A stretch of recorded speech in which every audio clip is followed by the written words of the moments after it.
안녕하십니까, 책돌이입니다. 오늘 소개해드릴 책은 상체 밸런스 리셋입니다. 저자는 네고로 히데유키, 출판사는 포레스트 북스입니다. 저자 소개를 간단하게 하겠습니다. 네고로 히데유키, 하버드대학 의학부와 소르본 대학 의학부 개건 교수를 겸임하는 의사이자 의학 박사이다. 대표 저서로는 호르몬 밸런스가 있다. 그럼 바로 본문을 보도록 하겠습니다. 여러분이 잘 아는 생활습관병이나 대부분의 현대인들을 힘들게 하는 몸의 찌뿌둥함, 나른함, 두통, 지속되는 피로감, 원인 불명의 불쾌감 등을 포함한 각종 권태감은 사실 호흡이 얕아지거나 세포호흡 및 모세혈관이 약해지면서 발생합니다. 그래서 이번 책의 주제로 내세운 것이 바로 어깨뼈입니다. 어깨뼈란 등 양옆에 날개처럼 달린 큰 뼈를 말합니다. 갑자기 어깨뼈라니 좀 뜬금없이 들릴지 모르겠지만 어깨뼈와 호흡, 세포호흡, 모세혈관은 매우 깊은 관련이 있습니다. 어깨뼈가 딱딱하고 뻣뻣해지면 호흡이 약해지고 나아가 앞서 말한 모든 기능이 무너지기 때문입니다. 먼저 어깨뼈와 호흡의 관련성을 예로 들어보겠습니다. 호흡은 횡격막의 위아래로 움직이면서 이루어지는 것이 이상적입니다만 어깨뼈가 굳어지면 횡격막의 가동 범위가 좁아집니다. 호흡할 때 움직여야 되는 흉곽 또한 움직임에 제한이 생깁니다. 결국 어깨뼈가 굳으면 자연스레 호흡의 기능이 떨어지게 되는 것입니다.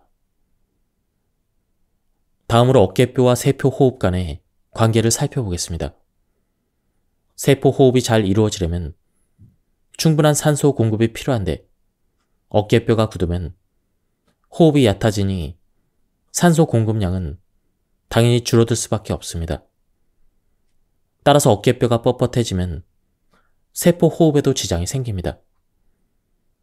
그렇다면 어깨뼈와 모세혈관은 어떤 연관성이 있을까요? 온몸에 그물처럼 퍼져 있는 모세혈관을 건강하게 유지하려면 항상 혈액이 원활하게 순환돼야 하는데 어깨뼈가 굳으면 자율신경이 무너져 혈액순환도 나빠집니다. 어깨뼈가 딱딱해지면 모세혈관도 함께 망가질 것입니다. 여러분은 자기 몸의 어깨뼈 상태가 어떤지 알고 있나요? 본인 스스로 어깨뼈가 굳었다고 인지하는 사람이 몇 명이나 될까요? 아마 대부분이 잘 모를 것입니다. 하지만 만약 어깨뼈가 뻣뻣하게 굳었다면 호흡, 세포호흡, 모세혈관 모두 문제가 생겼을 가능성이 높습니다. 그래서 혈압이 올라가고 혈당치가 높아지고 권태감이 지속되고 허리나 어깨가 아픈 것입니다. 어쩌면 이 밖의 신체적인 질환 역시 어깨뼈가 원인일지도 모릅니다. 뻣뻣한 어깨뼈 때문에 생기는 각종 신체적 문제를 해결하기 위해 저와 하버드 의대 교수진들이 함께 고안한 상체 밸런스 리셋은 어깨뼈 스트레칭과 448 호흡법, 이렇게 두 가지로 나뉩니다. 모든 신체적인 질환의 원인은 뻣뻣하게 굳는 어깨뼈에 있습니다. 이것이 바로 어깨뼈 스트레칭을 해야 되는 이유입니다. 이제 이 책을 보며 굳은 어깨를 풀어서 병을 쫓아내는 건강한 호흡법까지 되찾아봅시다. 이 스트레칭은 굳은 어깨뼈를 풀어서 움직임이 둔해진 횡격막을 되살리는 운동입니다. 1회당 30초밖에 걸리지 않는 스트레칭과 호흡 훈련을 매일 꾸준히 하면 오래오래 어깨뼈를 부드럽게 유지할 수 있고 자동으로 체내 세포도 건강해질 수가 있습니다. 어깨뼈 스트레칭의 모든 동작은 한 번 하는데 30초밖에 걸리지 않아 3세트를 하더라도 90초라는 시간만 쓰면 충분합니다. 호흡 훈련도 1회당 30초이니 3세트를 하는데 걸리는 시간 역시 단 90초입니다. 다시 말해 어깨뼈 스트레칭은 하루 3분 이내로 효과를 볼 수 있는 고효율의 건강법입니다. 심지어 누구나 따라할 수 있는 쉬운 방법으로 구성되어 있으며 어깨뼈를 두루두루 사용해서 몸 구석구석까지 풀리도록 총 6가지 동작으로 이루어져 있습니다. 어깨뼈를 굳게 만드는 대표적인 물건으로 스마트폰이 있습니다. 많은 사람이 시간만 나면 스마트폰을 들여다봅니다. 언제 어디서나 계속 고개를 숙인 채 그저 손가락 몇 개만 움직입니다. 그러다 보니 어깨뼈를 쓰는 일이 거의 없습니다. 컴퓨터를 할 때도 마찬가지입니다. 고개를 숙일 일은 없겠지만 상체가 앞으로 쏠린 자세로 손만 움직일 뿐 어깨뼈는 거의 움직이지 않습니다. 심지어 코로나 바이러스로 인해 재택근무가 늘어나면서 이전보다 더 많은 시간을 책상 앞에 앉은 채로 보내는 사람이 적지 않을 것입니다. 그런데 인간의 신체는 매우 똑똑해서 오랫동안 움직이지 않으면 그 기능은 필요 없다고 판단해 점점 퇴화하게 됩니다. 종아리가 제2의 심장이라 불리는 이유는 하반신으로 흐르는 혈액을 상반신으로 돌려보내기 위한 중요한 역할을 종아리가 담당하기 때문입니다.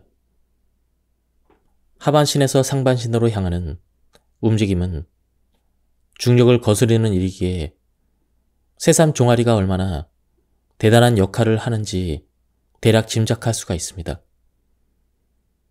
하반신에서 가장 중요한 부위가 종아리라면 상반신에서는 어깨뼈 주변 근육이 가장 중요합니다. 앞에서 설명한 바와 같이 어깨뼈를 움직이기 위해서는 많은 근육의 도움이 필요한데 어깨뼈가 굳었다는 것은 그만큼 주변 근육이 약해졌음을 의미합니다. 그로 인해 상반신에 혈액순환에 문제가 생기면 영양분과 산소를 기다리는 장기 및 기관의 움직임 또한 둔해질 수밖에 없습니다. 혈액순환이 원활하지 않을 때 가장 먼저 드러나는 증상이 바로 목과 어깨 결림입니다. 원인으로는 여러 가지 설이 있지만 혈액순환이 나빠지면서 세포 호흡이 저하되고 그로 인해 목과 어깨 부위에 세포를 둘러싼 내부 환경에 노화물질이 축적되어 통증을 유발한다는 것입니다. 호흡은 횡격막이 위아래로 움직이면서 이루어집니다. 수축하면 횡격막이 아래로 내려가면서 폐로 공기를 빨아들이고 이완하면 반대로 위로 올라가서 폐에서 공기를 내뱉게 됩니다. 그런데 몸이 새우등 자세가 되면 이 동작에 제약이 생깁니다. 물론 호흡은 가능합니다만 목과 어깨 근육을 주로 쓰는 호흡이 계속되면 상대적으로 덜 사용하게 되는 횡격막은 약해지고 지나치게 많이 쓰는 목과 어깨 근육은 단단하게 굳어집니다. 그러면 결국 폐의 상부밖에 쓰지 않게 되어 호흡은 더욱 얕아집니다. 횡격막을 사용하지 않는 얕은 호흡의 최대 단점은 바로 자율신경 조절이 어려워진다는 것입니다.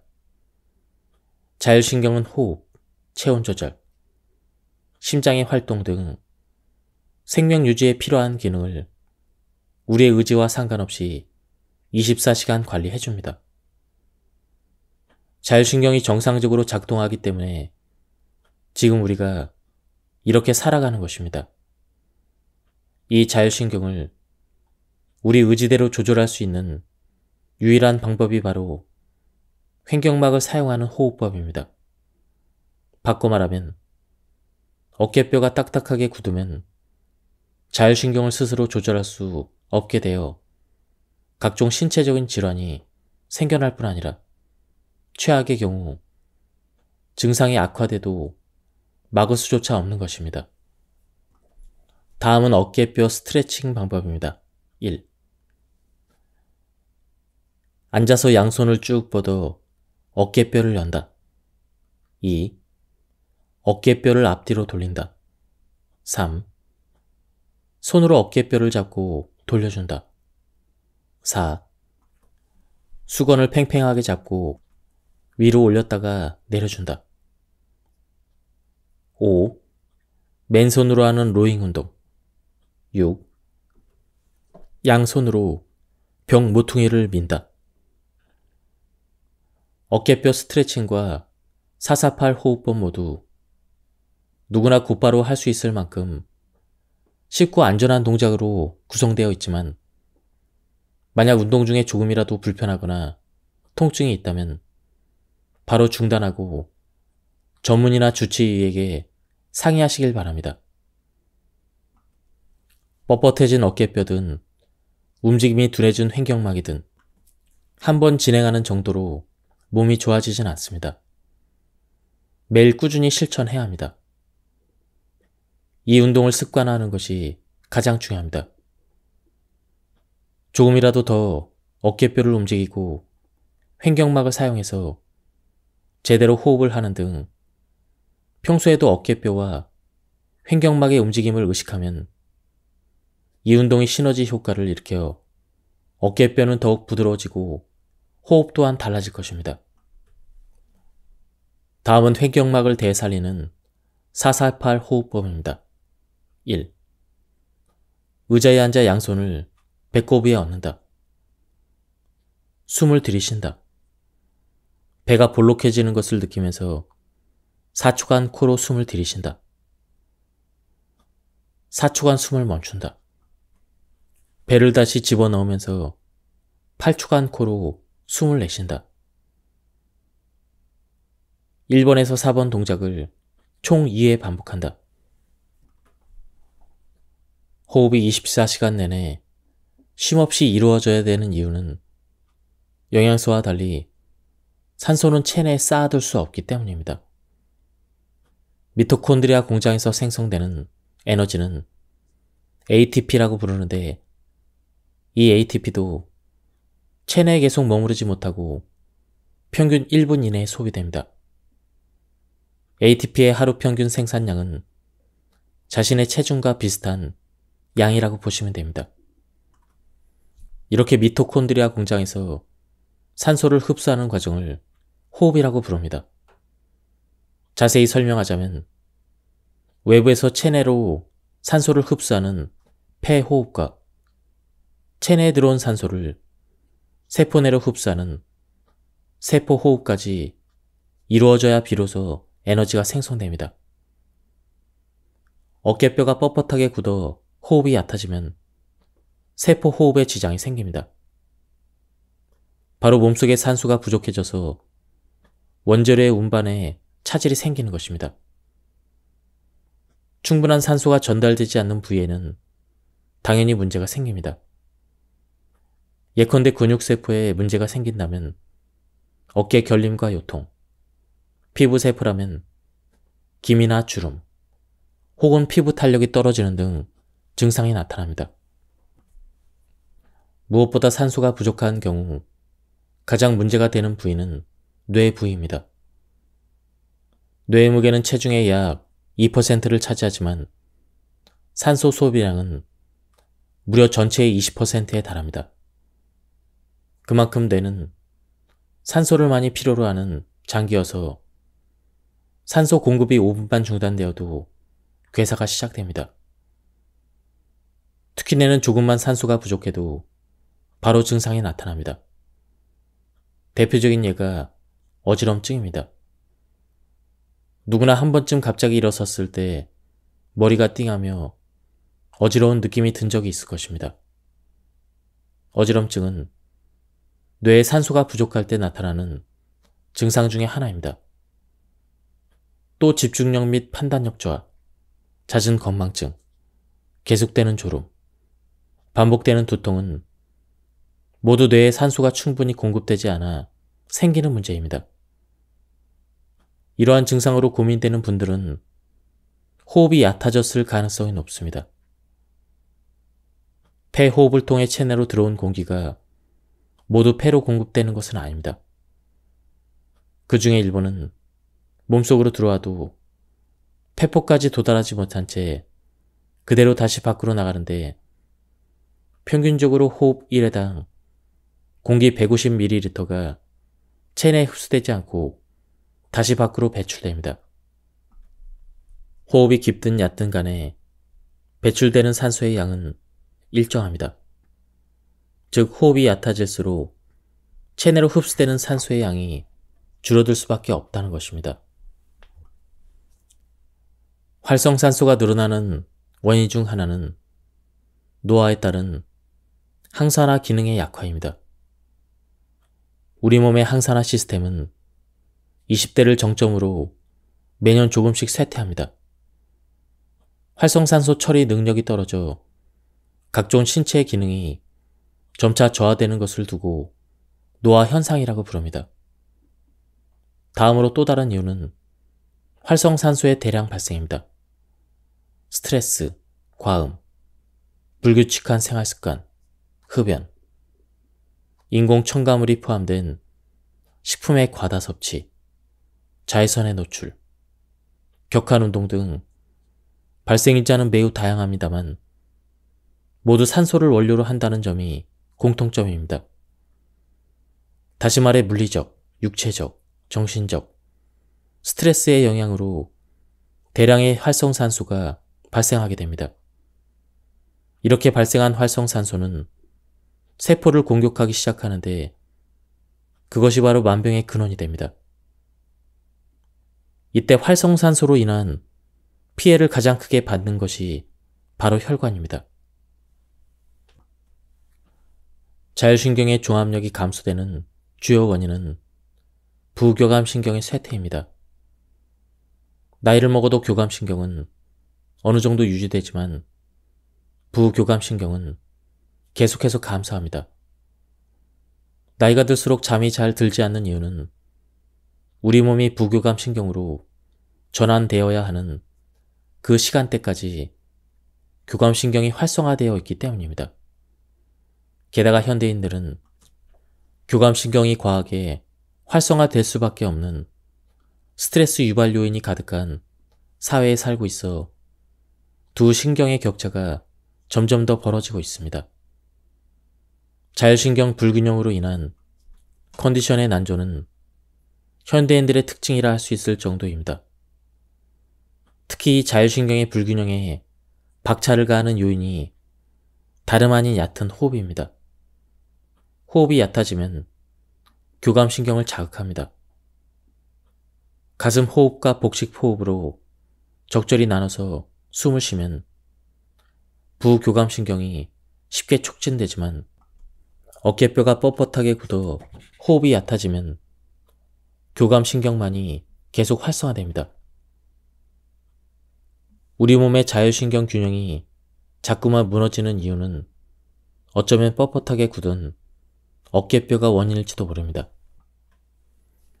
사회적 스트레스가 높은 시대를 살아갈 수밖에 없고 또 어깨뼈가 뻣뻣하게 굳어 있어 교감신경이 계속 활성화되어 있다면 어떻게 해야 자율신경의 종합력을 높일 수가 있을까요? 어깨뼈 스트레칭과 448 호흡법이 그 해답입니다. 자율신경의 종합력을 높이려면 부교감신경을 끌어올려야 하는데 앞서 설명한 바와 같이 자율신경은 본인의 의지와 상관없이 움직입니다. 하지만 우리 의지대로 자율신경 기능에 개입할 수 있는 방법이 딱 하나 있습니다. 바로 심호흡입니다. 심호흡은 내 힘으로 자율신경을 조절할 수 있는 유일한 방법입니다. 조금 더 정확히 말하자면 횡격막을 사용한 복식 호흡만이 무너진 자율신경을 재정비하는 방법이 된다는 것입니다. 복식 호흡이 자율신경을 조절할 수 있는 이유는 횡격막 주변에 자율신경이 모여있기 때문입니다. 복식 호흡을 통해 숨을 천천히 내쉬면 횡격막이 천천히 이완되어 부교감신경이 활성화됩니다. 올바른 호흡을 통해 횡격막을 사용해서 호흡하게 되면 언제든지 부교감 신경을 깨울 수 있는 상태가 됩니다. 부교감 신경 영역에 스위치가 켜지면 스트레스나 불안감을 해소하는 데 탁월한 효과가 있습니다. 이를 깨우면 마음이 차분해지고 대상을 객관적으로 보게 되어 냉정한 판단을 내릴 수 있게 됩니다. 부교감신경의 활성화가 심적인 영역에 작용하는 이유는 자율신경과 연동하여 움직이는 호르몬 기능과 관련이 있기 때문입니다. 감기에 잘 걸리지 않는 사람들의 비밀. 호흡이 깊어지면 면역력도 높아집니다. 우리 몸에는 본디 바이러스나 세균 등의 외부 침입으로부터 몸을 지키는 방어 시스템이 완비되어 있습니다. 이것이 면역 기능입니다. 그리고 면역 기능의 주역이 바로 혈액에 흐르는 백혈구입니다. 과립구, 림프구, 단핵구 등의 백혈구가 외족을 무찌르는 역할을 하는데 이 가운데 조금 골치 아픈 세포가 바로 과립구입니다. 과립구는 양면성을 가지고 있는 세포입니다. 평소에는 체내에 들어온 이물이나 세균 등을 먹어치워 몸을 지켜주지만 반대로 수가 지나치게 늘어나면 멀쩡한 세포를 공격하는 활성산소를 대량으로 생성합니다. 그리고 교감신경의 활성화 상태가 지속되면 과립구 수가 필요 이상으로 증가하게 됩니다. 따라서 과립구가 과하게 증가하는 것을 막으려면 부교감신경을 깨워야 합니다. 부교감신경이 활성화되면 과립구의 수도 균형을 찾아가고 또한 림프구의 수가 늘어나 감기나 독감 등에 잘 걸리지 않게 됩니다. 그뿐 아니라 건강한 사람의 몸에도 매일 약 5,000개씩 만들어진다는 암세포도 제거해줍니다. 뻣뻣하게 굳은 어깨뼈가 모세혈관을 망가뜨리는 원인이 되는 이유는 호흡의 질이 떨어지면서 자율신경 기능이 무너지기 때문입니다. 혈관을 지배하고 조절하는 것이 바로 자율신경인데 만약 교감신경의 활성화 상태가 지속되어 신체의 밸런스가 무너지면 모세혈관 기능 또한 저하됩니다.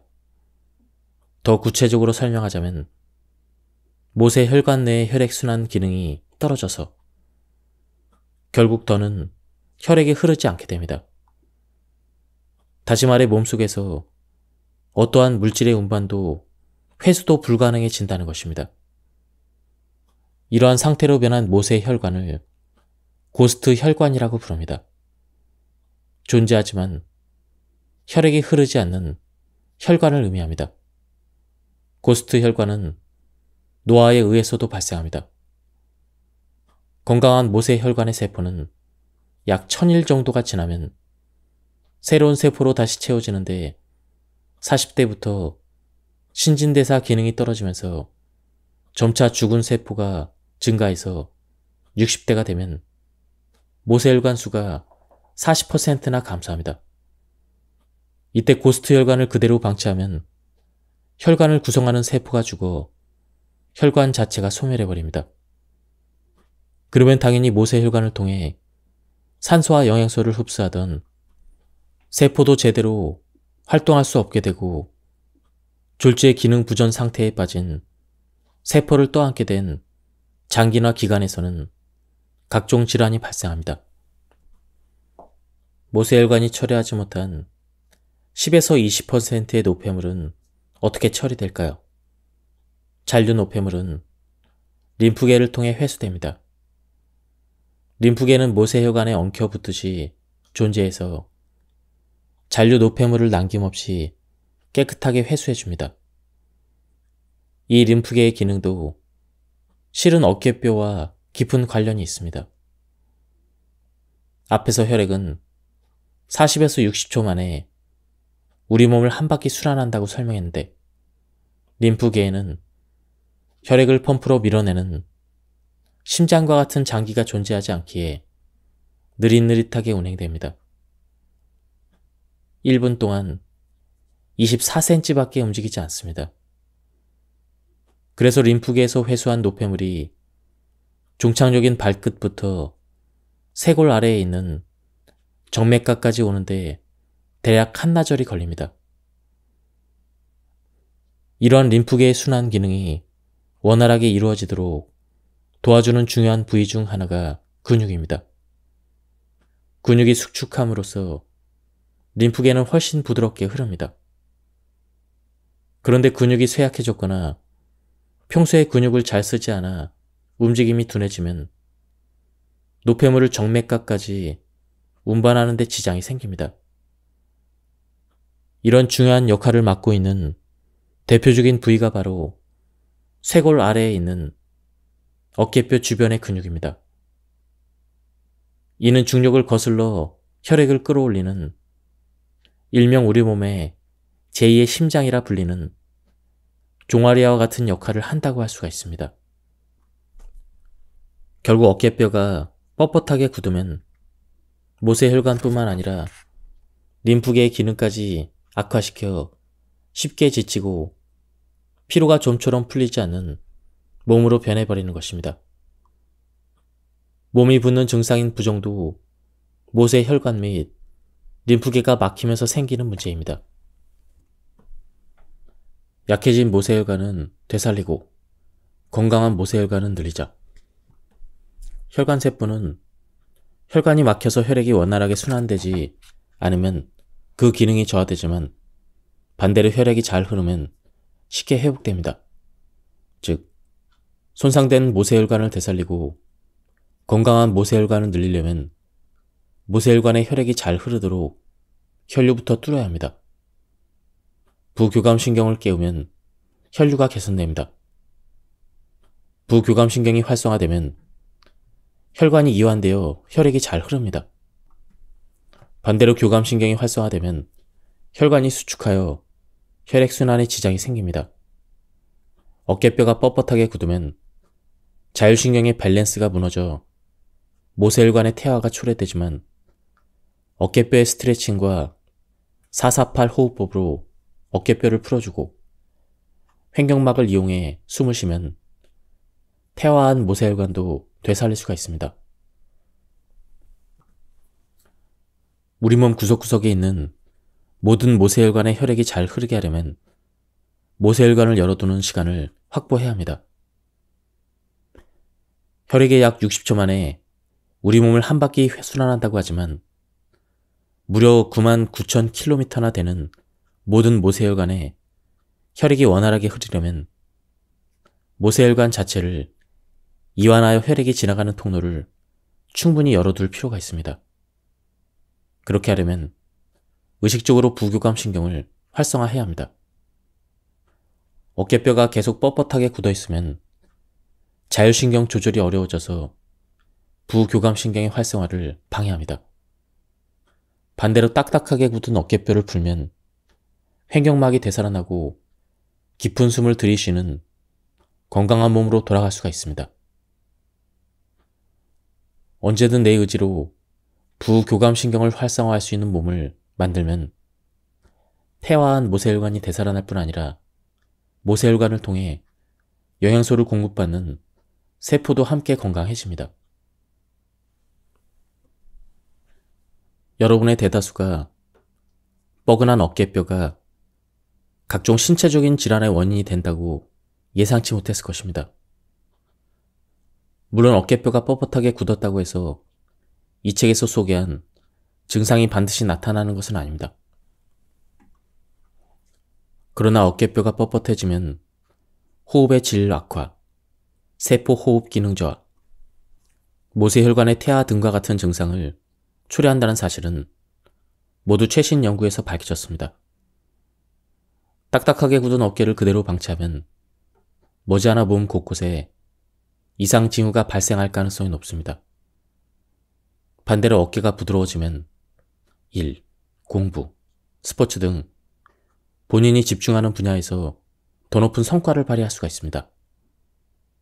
거듭 강조했듯 사람은 누구나 횡격막을 사용해서 깊게 호흡할 수 있고, 그렇게 되면 언제든 본인의 의지로 부교감 신경을 활성화할 수가 있습니다.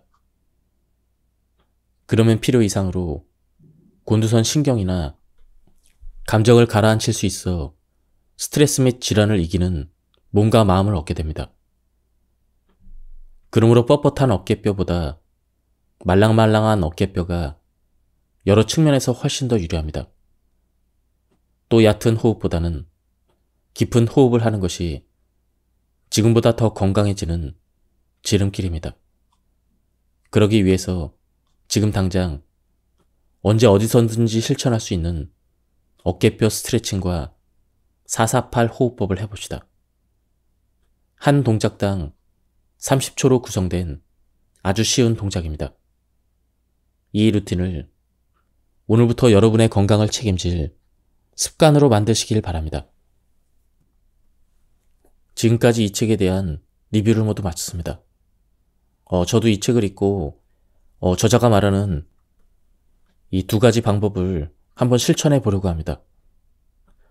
제가 발췌 요약해서 설명드렸기 때문에 맥락이 많이 끊겼습니다. 좀 더 자세한 내용을 원하시는 분들은 책을 구해서 읽어보실 것을 추천드립니다. 여기서 리뷰를 마치도록 하겠습니다. 감사합니다. 안녕하십니까, 책돌이입니다. 오늘 소개해드릴 책은 상체의 밸런스 리셋입니다. 저자는 네고로 히데유키, 출판사는 포레스트 북스입니다. 저자 소개를 간단하게 하겠습니다. 네고로 히데유키, 하버드대학 의학부와 소르본 대학 의학부 개건 교수를 겸임하는 의사이자 의학 박사이다. 대표 저서로는 호르몬 밸런스가 있다. 그럼 바로 본문을 보도록 하겠습니다. 여러분이 잘 아는 생활습관병이나 대부분의 현대인들을 힘들게 하는 몸의 찌푸둥함, 나른함, 두통, 지속되는 피로감, 원인 불명의 불쾌감 등을 포함한 각종 권태감은 사실 호흡이 얕아지거나 세포호흡 및 모세혈관이 약해지면서 발생합니다. 그래서 이번 책의 주제로 내세운 것이 바로 어깨뼈입니다. 어깨뼈란 등 양옆에 날개처럼 달린 큰 뼈를 말합니다. 갑자기 어깨뼈라니 좀 뜬금없이 들릴지 모르겠지만 어깨뼈와 호흡, 세포호흡, 모세혈관은 매우 깊은 관련이 있습니다. 어깨뼈가 딱딱하고 뻣뻣해지면 호흡이 약해지고 나아가 앞서 말한 모든 기능이 무너지기 때문입니다. 먼저 어깨뼈와 호흡의 관련성을 예로 들어보겠습니다. 호흡은 횡격막의 위아래로 움직이면서 이루어지는 것이 이상적입니다만 어깨뼈가 굳어지면 횡격막의 가동 범위가 좁아집니다. 호흡할 때 움직여야 되는 흉곽 또한 움직임에 제한이 생깁니다.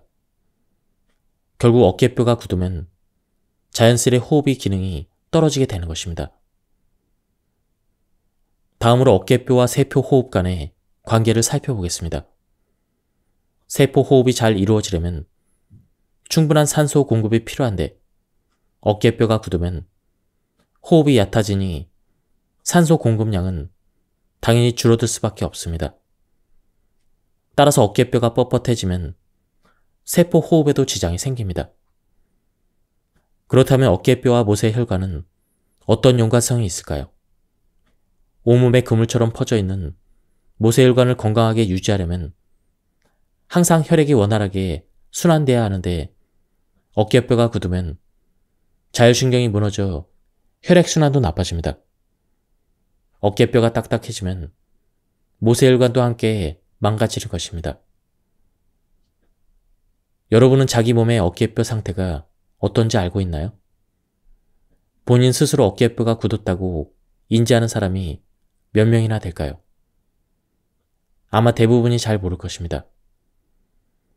하지만 만약 어깨뼈가 뻣뻣하게 굳었다면 호흡, 세포호흡, 모세혈관 모두 문제가 생겼을 가능성이 높습니다. 그래서 혈압이 올라가고 혈당치가 높아지고 권태감이 지속되고 허리나 어깨가 아픈 것입니다. 어쩌면 이 밖의 신체적인 질환 역시 어깨뼈가 원인일지도 모릅니다. 뻣뻣한 어깨뼈 때문에 생기는 각종 신체적 문제를 해결하기 위해 저와 하버드 의대 교수진들이 함께 고안한 상체 밸런스 리셋은 어깨뼈 스트레칭과 448 호흡법, 이렇게 두 가지로 나뉩니다. 모든 신체적인 질환의 원인은 뻣뻣하게 굳는 어깨뼈에 있습니다. 이것이 바로 어깨뼈 스트레칭을 해야 되는 이유입니다. 이제 이 책을 보며 굳은 어깨를 풀어서 병을 쫓아내는 건강한 호흡법까지 되찾아봅시다.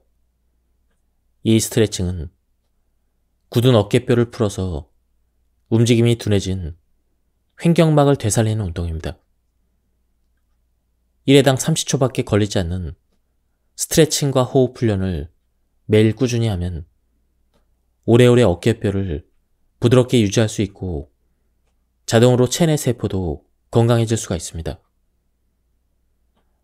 어깨뼈 스트레칭의 모든 동작은 한 번 하는데 30초밖에 걸리지 않아 3세트를 하더라도 90초라는 시간만 쓰면 충분합니다. 호흡 훈련도 1회당 30초이니 3세트를 하는데 걸리는 시간 역시 단 90초입니다. 다시 말해 어깨뼈 스트레칭은 하루 3분 이내로 효과를 볼 수 있는 고효율의 건강법입니다. 심지어 누구나 따라할 수 있는 쉬운 방법으로 구성되어 있으며 어깨뼈를 두루두루 사용해서 몸 구석구석까지 풀리도록 총 6가지 동작으로 이루어져 있습니다. 어깨뼈를 굳게 만드는 대표적인 물건으로 스마트폰이 있습니다. 많은 사람이 시간만 나면 스마트폰을 들여다봅니다. 언제 어디서나 계속 고개를 숙인 채 그저 손가락 몇 개만 움직입니다. 그러다 보니 어깨뼈를 쓰는 일이 거의 없습니다. 컴퓨터를 할 때도 마찬가지입니다. 고개를 숙일 일은 없겠지만 상체가 앞으로 쏠린 자세로 손만 움직일 뿐 어깨뼈는 거의 움직이지 않습니다. 심지어 코로나 바이러스로 인해 재택근무가 늘어나면서 이전보다 더 많은 시간을 책상 앞에 앉은 채로 보내는 사람이 적지 않을 것입니다. 그런데 인간의 신체는 매우 똑똑해서 오랫동안 움직이지 않으면 그 기능은 필요 없다고 판단해 점점 퇴화하게 됩니다. 종아리가 제2의 심장이라 불리는 이유는 하반신으로 흐르는 혈액을 상반신으로 돌려보내기 위한 중요한 역할을 종아리가 담당하기 때문입니다.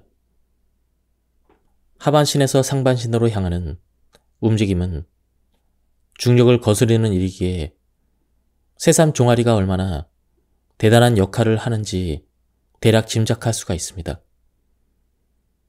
하반신에서 가장 중요한 부위가 종아리라면 상반신에서는 어깨뼈 주변 근육이 가장 중요합니다.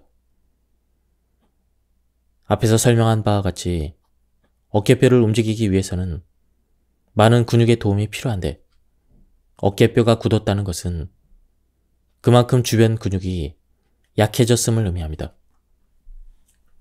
그로 인해 상반신에 혈액순환에 문제가 생기면 영양분과 산소를 기다리는 장기 및 기관의 움직임 또한 둔해질 수밖에 없습니다. 혈액순환이 원활하지 않을 때 가장 먼저 드러나는 증상이 바로 목과 어깨 결림입니다. 원인으로는 여러 가지 설이 있지만 혈액순환이 나빠지면서 세포 호흡이 저하되고 그로 인해 목과 어깨 부위에 세포를 둘러싼 내부 환경에 노화물질이 축적되어 통증을 유발한다는 것입니다. 호흡은 횡격막이 위아래로 움직이면서 이루어집니다. 수축하면 횡격막이 아래로 내려가면서 폐로 공기를 빨아들이고 이완하면 반대로 위로 올라가서 폐에서 공기를 내뱉게 됩니다. 그런데 몸이 새우등 자세가 되면 이 동작에 제약이 생깁니다. 물론 호흡은 가능합니다만 목과 어깨 근육을 주로 쓰는 호흡이 계속되면 상대적으로 덜 사용하게 되는 횡격막은 약해지고 지나치게 많이 쓰는 목과 어깨 근육은 단단하게 굳어집니다. 그러면 결국 폐의 상부밖에 쓰지 않게 되어 호흡은 더욱 얕아집니다. 횡격막을 사용하지 않는 얕은 호흡의 최대 단점은 바로 자율신경 조절이 어려워진다는 것입니다. 자율신경은 호흡, 체온 조절, 심장의 활동 등 생명 유지에 필요한 기능을 우리의 의지와 상관없이 24시간 관리해줍니다. 자율신경이 정상적으로 작동하기 때문에 지금 우리가 이렇게 살아가는 것입니다. 이 자율신경을 우리 의지대로 조절할 수 있는 유일한 방법이 바로 횡격막을 사용하는 호흡법입니다. 바꿔 말하면 어깨뼈가 딱딱하게 굳으면 자율신경을 스스로 조절할 수 없게 되어 각종 신체적인 질환이 생겨날 뿐 아니라 최악의 경우 증상이 악화돼도 막을 수조차 없는 것입니다. 다음은 어깨뼈 스트레칭 방법입니다. 1. 앉아서 양손을 쭉 뻗어 어깨뼈를 연다. 2. 어깨뼈를 앞뒤로 돌린다. 3. 손으로 어깨뼈를 잡고 돌려준다. 4. 수건을 팽팽하게 잡고 위로 올렸다가 내려준다. 5. 맨손으로 하는 로잉 운동. 6. 양손으로 벽 모퉁이를 민다. 어깨뼈 스트레칭과 448 호흡법 모두 누구나 곧바로 할 수 있을 만큼 쉽고 안전한 동작으로 구성되어 있지만 만약 운동 중에 조금이라도 불편하거나 통증이 있다면 바로 중단하고 전문의나 주치의에게 상의하시길 바랍니다.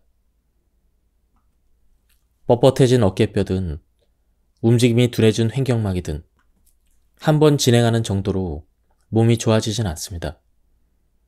매일 꾸준히 실천해야 합니다. 이 운동을 습관화하는 것이 가장 중요합니다. 조금이라도 더 어깨뼈를 움직이고 횡격막을 사용해서 제대로 호흡을 하는 등 평소에도 어깨뼈와 횡격막의 움직임을 의식하면 이 운동이 시너지 효과를 일으켜 어깨뼈는 더욱 부드러워지고 호흡 또한 달라질 것입니다. 다음은 횡격막을 되살리는 448 호흡법입니다. 1. 의자에 앉아 양손을 배꼽 위에 얹는다. 숨을 들이쉰다. 배가 볼록해지는 것을 느끼면서 4초간 코로 숨을 들이쉰다. 4초간 숨을 멈춘다. 배를 다시 집어넣으면서 8초간 코로 숨을 내쉰다. 1번에서 4번 동작을 총 2회 반복한다. 호흡이 24시간 내내 쉼없이 이루어져야 되는 이유는 영양소와 달리 산소는 체내에 쌓아둘 수 없기 때문입니다.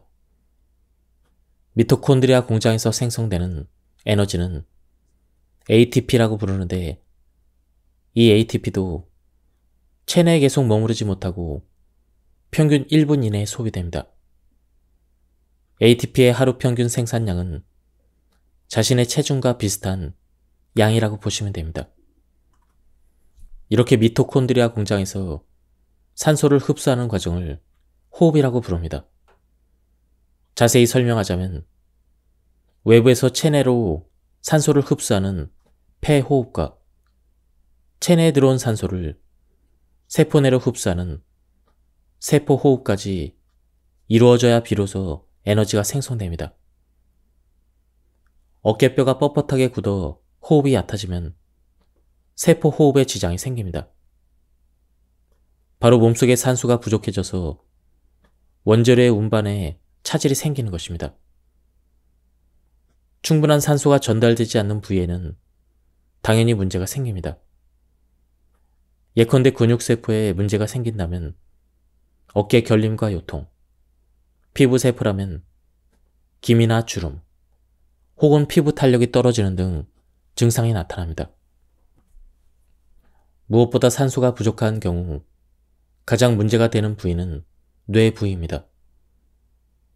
뇌의 무게는 체중의 약 2%를 차지하지만 산소 소비량은 무려 전체의 20%에 달합니다. 그만큼 뇌는 산소를 많이 필요로 하는 장기여서 산소 공급이 5분만 중단되어도 괴사가 시작됩니다. 특히 뇌는 조금만 산소가 부족해도 바로 증상이 나타납니다. 대표적인 예가 어지럼증입니다. 누구나 한 번쯤 갑자기 일어섰을 때 머리가 띵하며 어지러운 느낌이 든 적이 있을 것입니다. 어지럼증은 뇌에 산소가 부족할 때 나타나는 증상 중의 하나입니다. 또 집중력 및 판단력 저하, 잦은 건망증, 계속되는 졸음, 반복되는 두통은 모두 뇌에 산소가 충분히 공급되지 않아 생기는 문제입니다. 이러한 증상으로 고민되는 분들은 호흡이 얕아졌을 가능성이 높습니다. 폐호흡을 통해 체내로 들어온 공기가 모두 폐로 공급되는 것은 아닙니다.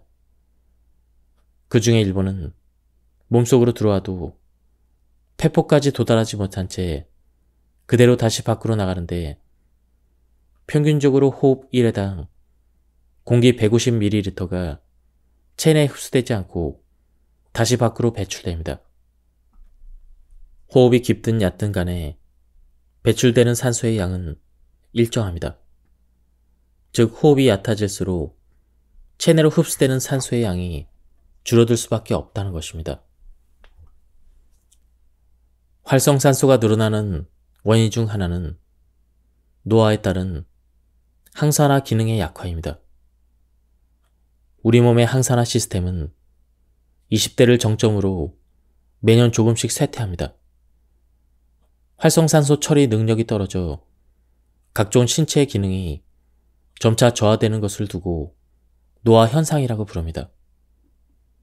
다음으로 또 다른 이유는 활성산소의 대량 발생입니다. 스트레스, 과음, 불규칙한 생활습관, 흡연, 인공 첨가물이 포함된 식품의 과다 섭취, 자외선의 노출, 격한 운동 등 발생일자는 매우 다양합니다만 모두 산소를 원료로 한다는 점이 공통점입니다. 다시 말해 물리적, 육체적, 정신적, 스트레스의 영향으로 대량의 활성산소가 발생하게 됩니다. 이렇게 발생한 활성산소는 세포를 공격하기 시작하는데 그것이 바로 만병의 근원이 됩니다. 이때 활성산소로 인한 피해를 가장 크게 받는 것이 바로 혈관입니다. 자율신경의 종합력이 감소되는 주요 원인은 부교감신경의 쇠퇴입니다. 나이를 먹어도 교감신경은 어느 정도 유지되지만 부교감신경은 계속해서 감소합니다. 나이가 들수록 잠이 잘 들지 않는 이유는 우리 몸이 부교감신경으로 전환되어야 하는 그 시간대까지 교감신경이 활성화되어 있기 때문입니다. 게다가 현대인들은 교감신경이 과하게 활성화될 수밖에 없는 스트레스 유발 요인이 가득한 사회에 살고 있어 두 신경의 격차가 점점 더 벌어지고 있습니다. 자율신경 불균형으로 인한 컨디션의 난조는 현대인들의 특징이라 할 수 있을 정도입니다. 특히 자율신경의 불균형에 박차를 가하는 요인이 다름 아닌 얕은 호흡입니다. 호흡이 얕아지면 교감신경을 자극합니다. 가슴 호흡과 복식 호흡으로 적절히 나눠서 숨을 쉬면 부교감신경이 쉽게 촉진되지만 어깨뼈가 뻣뻣하게 굳어 호흡이 얕아지면 교감신경만이 계속 활성화됩니다. 우리 몸의 자율신경 균형이 자꾸만 무너지는 이유는 어쩌면 뻣뻣하게 굳은 어깨뼈가 원인일지도 모릅니다. 사회적 스트레스가 높은 시대를 살아갈 수밖에 없고 또 어깨뼈가 뻣뻣하게 굳어 있어 교감신경이 계속 활성화되어 있다면 어떻게 해야 자율신경의 종합력을 높일 수가 있을까요? 어깨뼈 스트레칭과 448 호흡법이 그 해답입니다. 자율신경의 종합력을 높이려면 부교감신경을 끌어올려야 하는데 앞서 설명한 바와 같이 자율신경은 본인의 의지와 상관없이 움직입니다. 하지만 우리 의지대로 자율신경 기능에 개입할 수 있는 방법이 딱 하나 있습니다. 바로 심호흡입니다. 심호흡은 내 힘으로 자율신경을 조절할 수 있는 유일한 방법입니다. 조금 더 정확히 말하자면 횡격막을 사용한 복식 호흡만이 무너진 자율신경을 재정비하는 방법이 된다는 것입니다. 복식 호흡이 자율신경을 조절할 수 있는 이유는 횡격막 주변에 자율신경이 모여있기 때문입니다. 복식 호흡을 통해 숨을 천천히 내쉬면 횡격막이 천천히 이완되어 부교감신경이 활성화됩니다. 올바른 호흡을 통해 횡격막을 사용해서 호흡하게 되면 언제든지 부교감신경을 깨울 수 있는 상태가 됩니다. 부교감신경 영역에 스위치가 켜지면 스트레스나 불안감을 해소하는 데 탁월한 효과가 있습니다. 이를 깨우면 마음이 차분해지고 대상을 객관적으로 보게 되어 냉정한 판단을 내릴 수 있게 됩니다. 부교감신경의 활성화가 심적인 영역에 작용하는 이유는 자율신경과 연동하여 움직이는 호르몬 기능과 관련이 있기 때문입니다. 감기에 잘 걸리지 않는 사람들의 비밀. 호흡이 깊어지면 면역력도 높아집니다. 우리 몸에는 본디 바이러스나 세균 등의 외부 침입으로부터 몸을 지키는 방어 시스템이 완비되어 있습니다. 이것이 면역 기능입니다.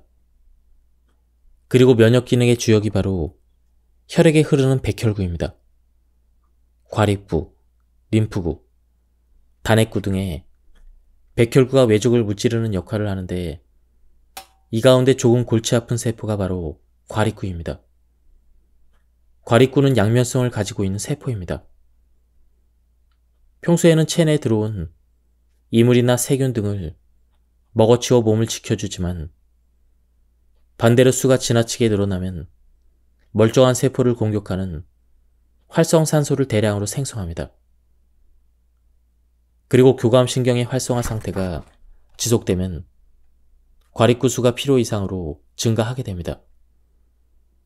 따라서 과립구가 과하게 증가하는 것을 막으려면 부교감신경을 깨워야 합니다.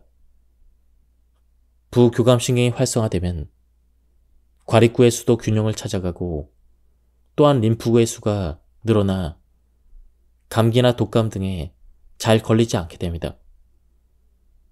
그뿐 아니라 건강한 사람의 몸에도 매일 약 5,000개씩 만들어진다는 암세포도 제거해줍니다. 뻣뻣하게 굳은 어깨뼈가 모세혈관을 망가뜨리는 원인이 되는 이유는 호흡의 질이 떨어지면서 자율신경 기능이 무너지기 때문입니다. 혈관을 지배하고 조절하는 것이 바로 자율신경인데 만약 교감신경의 활성화 상태가 지속되어 신체의 밸런스가 무너지면 모세혈관 기능 또한 저하됩니다. 더 구체적으로 설명하자면 모세혈관 내의 혈액순환 기능이 떨어져서 결국 더는 혈액이 흐르지 않게 됩니다. 다시 말해 몸속에서 어떠한 물질의 운반도 회수도 불가능해진다는 것입니다. 이러한 상태로 변한 모세혈관을 고스트 혈관이라고 부릅니다. 존재하지만 혈액이 흐르지 않는 혈관을 의미합니다. 고스트 혈관은 노화에 의해서도 발생합니다.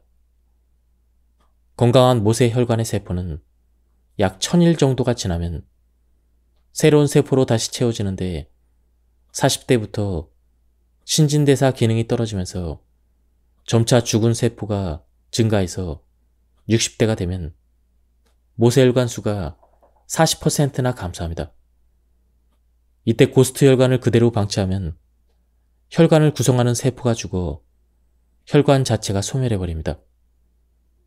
그러면 당연히 모세혈관을 통해 산소와 영양소를 흡수하던 세포도 제대로 활동할 수 없게 되고 졸지의 기능 부전 상태에 빠진 세포를 떠안게 된 장기나 기관에서는 각종 질환이 발생합니다. 모세혈관이 처리하지 못한 10에서 20%의 노폐물은 어떻게 처리될까요? 잔류 노폐물은 림프계를 통해 회수됩니다. 림프계는 모세혈관에 엉켜붙듯이 존재해서 잔류 노폐물을 남김없이 깨끗하게 회수해줍니다. 이 림프계의 기능도 실은 어깨뼈와 깊은 관련이 있습니다. 앞에서 혈액은 40에서 60초 만에 우리 몸을 한 바퀴 순환한다고 설명했는데 림프계에는 혈액을 펌프로 밀어내는 심장과 같은 장기가 존재하지 않기에 느릿느릿하게 운행됩니다. 1분 동안 24cm밖에 움직이지 않습니다. 그래서 림프계에서 회수한 노폐물이 종착역인 발끝부터 쇄골 아래에 있는 정맥각까지 오는데 대략 한나절이 걸립니다. 이러한 림프계의 순환 기능이 원활하게 이루어지도록 도와주는 중요한 부위 중 하나가 근육입니다. 근육이 수축함으로써 림프계는 훨씬 부드럽게 흐릅니다. 그런데 근육이 쇠약해졌거나 평소에 근육을 잘 쓰지 않아 움직임이 둔해지면 노폐물을 정맥각까지 운반하는 데 지장이 생깁니다. 이런 중요한 역할을 맡고 있는 대표적인 부위가 바로 쇄골 아래에 있는 어깨뼈 주변의 근육입니다. 이는 중력을 거슬러 혈액을 끌어올리는 일명 우리 몸의 제2의 심장이라 불리는 종아리와 같은 역할을 한다고 할 수가 있습니다. 결국 어깨뼈가 뻣뻣하게 굳으면 모세혈관뿐만 아니라 림프계의 기능까지 악화시켜 쉽게 지치고 피로가 좀처럼 풀리지 않는 몸으로 변해버리는 것입니다. 몸이 붓는 증상인 부종도 모세혈관 및 림프계가 막히면서 생기는 문제입니다. 약해진 모세혈관은 되살리고 건강한 모세혈관은 늘리자. 혈관세포는 혈관이 막혀서 혈액이 원활하게 순환되지 않으면 그 기능이 저하되지만 반대로 혈액이 잘 흐르면 쉽게 회복됩니다. 즉, 손상된 모세혈관을 되살리고 건강한 모세혈관을 늘리려면 모세혈관에 혈액이 잘 흐르도록 혈류부터 뚫어야 합니다. 부교감신경을 깨우면 혈류가 개선됩니다. 부교감신경이 활성화되면 혈관이 이완되어 혈액이 잘 흐릅니다. 반대로 교감신경이 활성화되면 혈관이 수축하여 혈액순환에 지장이 생깁니다. 어깨뼈가 뻣뻣하게 굳으면 자율신경의 밸런스가 무너져 모세혈관의 태화가 초래되지만 어깨뼈의 스트레칭과 448 호흡법으로 어깨뼈를 풀어주고 횡격막을 이용해 숨을 쉬면 태화한 모세혈관도 되살릴 수가 있습니다. 우리 몸 구석구석에 있는 모든 모세혈관의 혈액이 잘 흐르게 하려면 모세혈관을 열어두는 시간을 확보해야 합니다. 혈액의 약 60초 만에 우리 몸을 한 바퀴 순환한다고 하지만 무려 99,000km나 되는 모든 모세혈관에 혈액이 원활하게 흐르려면 모세혈관 자체를 이완하여 혈액이 지나가는 통로를 충분히 열어둘 필요가 있습니다. 그렇게 하려면 의식적으로 부교감신경을 활성화해야 합니다. 어깨뼈가 계속 뻣뻣하게 굳어있으면 자율신경 조절이 어려워져서 부교감신경의 활성화를 방해합니다. 반대로 딱딱하게 굳은 어깨뼈를 풀면 횡격막이 되살아나고 깊은 숨을 들이쉬는 건강한 몸으로 돌아갈 수가 있습니다. 언제든 내 의지로 부교감신경을 활성화할 수 있는 몸을 만들면 폐화한 모세혈관이 되살아날 뿐 아니라 모세혈관을 통해 영양소를 공급받는 세포도 함께 건강해집니다. 여러분의 대다수가 뻐근한 어깨뼈가 각종 신체적인 질환의 원인이 된다고 예상치 못했을 것입니다. 물론 어깨뼈가 뻣뻣하게 굳었다고 해서 이 책에서 소개한 증상이 반드시 나타나는 것은 아닙니다. 그러나 어깨뼈가 뻣뻣해지면 호흡의 질 악화, 세포 호흡 기능 저하, 모세혈관의 퇴화 등과 같은 증상을 초래한다는 사실은 모두 최신 연구에서 밝혀졌습니다. 딱딱하게 굳은 어깨를 그대로 방치하면 머지않아 몸 곳곳에 이상 징후가 발생할 가능성이 높습니다. 반대로 어깨가 부드러워지면 일, 공부, 스포츠 등 본인이 집중하는 분야에서 더 높은 성과를 발휘할 수가 있습니다. 거듭 강조했듯 사람은 누구나 횡격막을 사용해서 깊게 호흡할 수 있고, 그렇게 되면 언제든 본인의 의지로 부교감 신경을 활성화할 수가 있습니다. 그러면 필요 이상으로 곤두선 신경이나 감정을 가라앉힐 수 있어 스트레스 및 질환을 이기는 몸과 마음을 얻게 됩니다. 그러므로 뻣뻣한 어깨뼈보다 말랑말랑한 어깨뼈가 여러 측면에서 훨씬 더 유리합니다. 또 얕은 호흡보다는 깊은 호흡을 하는 것이 지금보다 더 건강해지는 지름길입니다. 그러기 위해서 지금 당장 언제 어디서든지 실천할 수 있는 어깨뼈 스트레칭과 448 호흡법을 해봅시다. 한 동작당 30초로 구성된 아주 쉬운 동작입니다. 이 루틴을 오늘부터 여러분의 건강을 책임질 습관으로 만드시길 바랍니다. 지금까지 이 책에 대한 리뷰를 모두 마쳤습니다. 저도 이 책을 읽고 저자가 말하는 이 두 가지 방법을 한번 실천해 보려고 합니다. 제가 발췌 요약해서 설명드렸기 때문에 맥락이 많이 끊겼습니다. 좀 더 자세한 내용을 원하시는 분들은 책을 구해서 읽어보실 것을 추천드립니다. 여기서 리뷰를 마치도록 하겠습니다. 감사합니다.